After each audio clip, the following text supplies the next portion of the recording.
সালাতে দোয়া কবুল হয়। সালাতে দোয়া কবুলের 3 জায়গা। একটা হচ্ছে তাকবীরে তাহরিমার পরে আমরা সানা পড়ি না, আমরা তো একটা পড়ি, আল্লাহর হাবিব সুন্নাহ এবং নফল নামাজে আরো পড়তেন সানা, ওই দোয়া কবুল হয়। 2 নম্বর জায়গা সালাতে সেজদায় পড়ে দোয়া করলে কবুল হয়।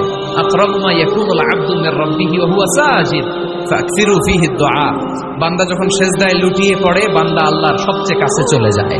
কিন্তু বিশ্বনবী বলে, সেজদাটা তোমার রবের কুদরতি পায়ের উপরে পড়েছে। সেজদায় পড়ে দোয়া করেন। সালাম ফিরানোর আগে বিশ্বনবী দোয়া করতেন, লা ইউসাল্লিমান্না আহাদুকুম হাত্তা ইয়াতাআওয়াদা মিন আরবা'a।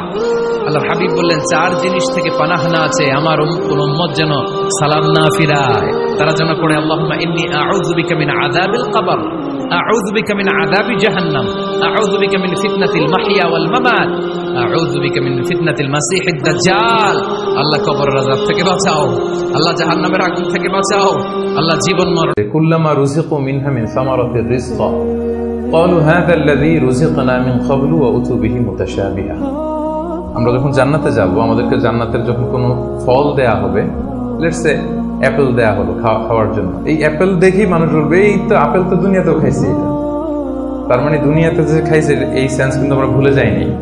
অনেকে জিজ্ঞেস করে যে আখিরাতের এই সেন্সেশনটা কেমন হবে, আখিরাতে কি দুনিয়ার সবকিছু আমার মনে থাকবে, দুনিয়ার যা যা ঘটছে সবই কি আমার সেন্সে থাকবে, ব্রেনে থাকবে, নাকি অন্যরকম জগৎ? এই আয়াত প্রমাণ করে দুনিয়াতে আপনি কি করেছেন সবকিছু আপনার মনে থাকবে। ফলে অ্যাপেল যখন দেয়া হবে, দেখেই বলবে উতু বিহি মুতাশাবিহা, এরকম আপেল তো আমাকে দুনিয়াতে দেয়া হয়েছে, আর এটা তো আপেল, তো এখানে না কি ডিফারেন্ট কিছু দেয়া হবে, তো আপেল দিতেছে কেন এখানে? আপেল অনেকে আপেল লাইকও করে না দুনিয়াতেই, সেইখানে যদি আপেল দিয়ে আপেল দেয় বা কমলা দেয়, হয়তো মানুষ এরকম প্রশ্ন করবে, এবং কোরআন তো সেটা টেস্টিফাই করছে যে হ্যাঁ, মানুষ বলবে যে এটা তো আমরা দুনিয়াতেই খাইছি। তখন আল্লাহ বলবে যে না, এটা অ্যাপেল, বাট দুনিয়ার অ্যাপেলের মতন। দুনিয়ার আপেলে একটা স্বাদ পাওয়া যায়, এই আপেলে 1000 স্বাদ পাওয়া যায়। মানে এটার ফিচারটাই আলাদা। এটা খেয়ে দেখো না, টেস্টি করো নাই, একটা বাইট দিয়ে দেখো যে কিরকম। তো এই আয়াতটা আমি আনলাম এজন্য যে মানুষের সব খেয়াল থাকবে, দুনিয়াতে কি হয়েছিল, কি খাইছিল, কি করছিল, তার সব হিস্ট্রি তার মনে থাকবে। আল্লাহর কাছে সবচেয়ে প্রিয় কথা 4টি, সুবহানাল্লাহ, আলহামদুলিল্লাহ, লা ইলাহা ইল্লাল্লাহ, আল্লাহু আকবার। সুবহানাল্লাহ পড়েন।